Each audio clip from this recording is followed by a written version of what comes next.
जब चौथे और पांचवें अध्याय में पढ़ते हैं तो सबसे ज्यादा जोर इन दो अध्यायों में सबसे ज्यादा जोर या मुद्दा जो दिया गया है वह है मोहर कौन खोलेगा। सबसे बड़ा मुद्दा मोहर कौन खोलेगा, इसी को लेकर बड़ा स्वर्गदूत अभी मैं रखूंगा वो चीखता हुआ यूहन्ना और वहां के लोग आंसू बहाते हुए पुकार लगा रहे हैं मोहर कौन खोलेगा, क्योंकि एक एक मोहर जैसे खुलेगी परमेश्वर का न्याय पृथ्वी पर उन लोगों का जिन्होंने लहू बहाया प्रभु के दासों का, उनका न्याय होगा। उसके बाद आपकी 7 तुरी, उसके बाद 7 कटोरे, इन सभी की शुरुआत होगी। तो मोहर का खुलना बहुत जरूरी है और योग्य व्यक्ति चाहिए। याद रखिए, योग्य व्यक्ति चाहिए। कोई भी ऐरा गहरा इस मोहर को नहीं खोल सकता। वो पवित्र होना चाहिए, वो जयवंत होना चाहिए, वो पुरुष होना चाहिए। और यही वजह है मुसलमानों, यही वजह है जितने लोग नहीं मानते यीशु को कि यीशु अगर गॉड है तो वो मनुष्य बनकर कैसे आ गया, वो मनुष्य बनकर क्रूस पे कैसे मर गया। ये बात को साबित करती है कि मोहर खोलने के लिए एक पुरुष चाहिए था, वो मेमना बनकर आना था।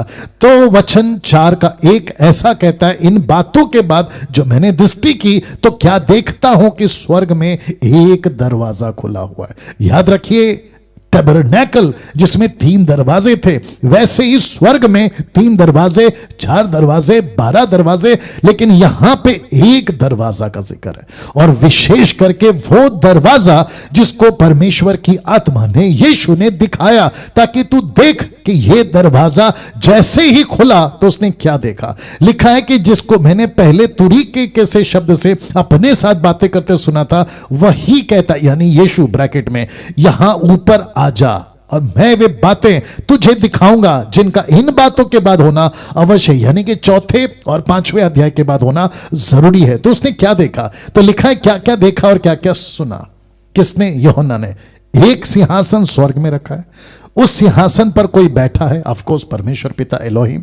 उस सिंहासन के चारों ओर 24 सिंहासन, और उन सिंहासनों पर 24 प्राचीन श्वेत वस्त्र पहने हुए बैठे हैं। वाह, अद्भुत है। सिंहासन के सामने आग के 7 दीपक जल रहे हैं। 7 दीपक, अब याद आ गया होगा आपको, कलीसिया, 7 कलीसिया, 7 वो परमेश्वर के चुने हुए कलीसिया जिसको रिप्रेजेंट करती है कलीसिया सिंहासन के सामने, वे परमेश्वर की 7 आत्माएं सिंहासन के बीच में, और सिंहासन के चारों 4 प्राणी।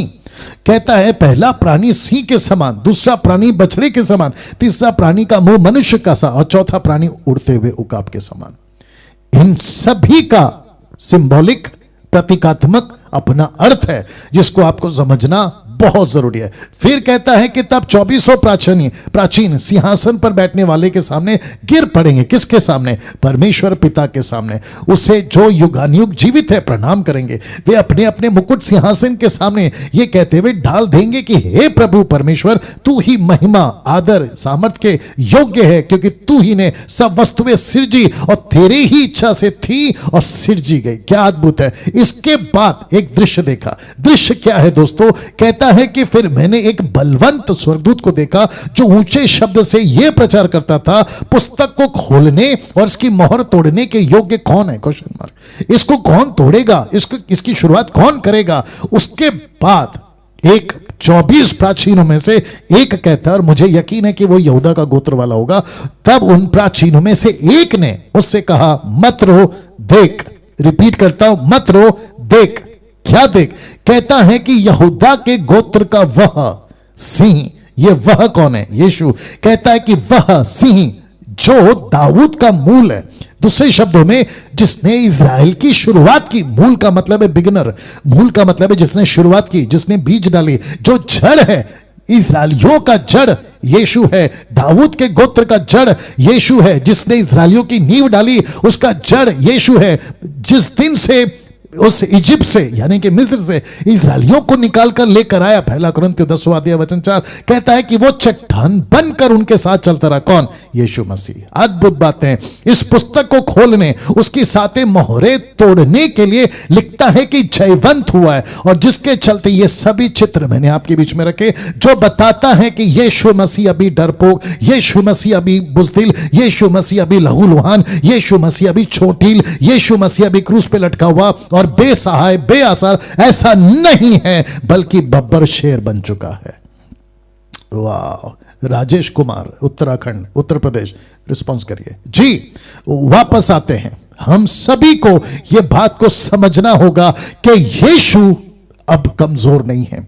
यीशु अभी किसी प्रकार का, कुछ लोग कहते हैं वो बाबा है, वो डॉक्टर है, वो आपका बनिया का दुकान वाला आदमी है जो आपका राशन भर के देगा। जी नहीं, यीशु बब्बर शेर है और यीशु अपनी कलीसिया को संभालना है। तो कलीसिया के लोग को भी डरना है और जो कलीसिया को सताते हैं उनको भी खबरदार कर रहा हूं कि यीशु अभी क्रूस पर मरा हुआ बेचारा नहीं है, बल्कि वो जयवंत हो गया। इस बात की समझदारी आपके अंदर आनी चाहिए। लिखा है कि तब मैंने उस सिंहासन और चारों प्राणियों और उन प्राचीनों के बीच में मानो एक वध किया हुआ मेमना खड़ा देखा। उसके 7 सिंह और 7 आंखें परफेक्ट को दर्शाता है, यानी कि संपूर्णता को दर्शाता है। 7 सिंह 7 आंखें, परिपूर्ण, पूरी तरह से सिंबॉलिक है, प्रतीकात्मक है। लेकिन किसको खड़ा देखा? कहता है कि एक मेमना को खड़ा देखा। Can you believe this? और यीशु के बारे में क्या लिखा है? देखिए 5:11 लिखा है कि जब मैंने देखा तो उस सिंहासन और उन प्राचीन प्राणियों और उन प्राचीनों के चारों ओर बहुत से स्वर्गदूतों का शब्द सुना, जिनकी गिनती लाखों और करोड़ों की थी। याद रखिए, स्वर्ग में लाखों करोड़ों स्वर्गदूत है जिनकी गिनती नहीं हो सकती। वचन 12, वे ऊंचे शब्द से कहते थे, वध किया हुआ मेमना ही सामर्थ, धन, ज्ञान, शक्ति, आदर, महिमा और धन्यवाद के योग्य है। इसका मतलब वर्शिप, यीशु की वर्शिप हो रही है, पिता परमेश्वर की वर्शिप हो रही है। फिर यीशु अगर परमेश्वर नहीं होता, यीशु मसीह अगर किसी स्वर्गदूत की तरह होता जो यहोवा विटनेस वाले सिखाते हैं, या यीशु मसीह कोई इंसान का बच्चा होता जो मुसलमान सिखाते हैं, तो फिर यीशु और पिता वहां ऑब्जेक्शन क्यों नहीं उठा रहे कि हे स्वर्गदूतों, हमारी आराधना मत करो। या तो यीशु बोल देता, मेरी आराधना मत करो, सिर्फ खुदा की आराधना करो। ऐसा कोई शब्द यहां पढ़ने नहीं मिलता, बल्कि वो लिखता है कि मेमना ही सामर्थ, धन, ज्ञान, शक्ति, आदर, महिमा के योग्य है। उसके बाद वचन 13 कहता है कि फिर मैंने स्वर्ग में और पृथ्वी पर और पृथ्वी के नीचे और समंदर के सब सिरजी हुई वस्तुओं को और सब कुछ को जो उनमें है ये कहते सुना, जो सिंहासन पर बैठा है और उसके मेमना का धन्यवाद, आदर और महिमा और युगानुयुग जीवित रहेगा। Can you believe this? पृथ्वी के नीचे स्वर्ग, स्वर्ग में और जो कुछ पानी के अंदर है, सारे के सारे सृष्टि की चीज एक एक परमेश्वर की आराधना करती है। लिखा है कि वचन 24 में चारों प्राचीनों ने आमीन कहा और प्राचीनों ने गिरकर दंडवत किया। ये प्राचीन कौन है? 24 प्राचीन कौन है? 12 गोत्र के और यीशु के 12 चेले जो जानते हैं।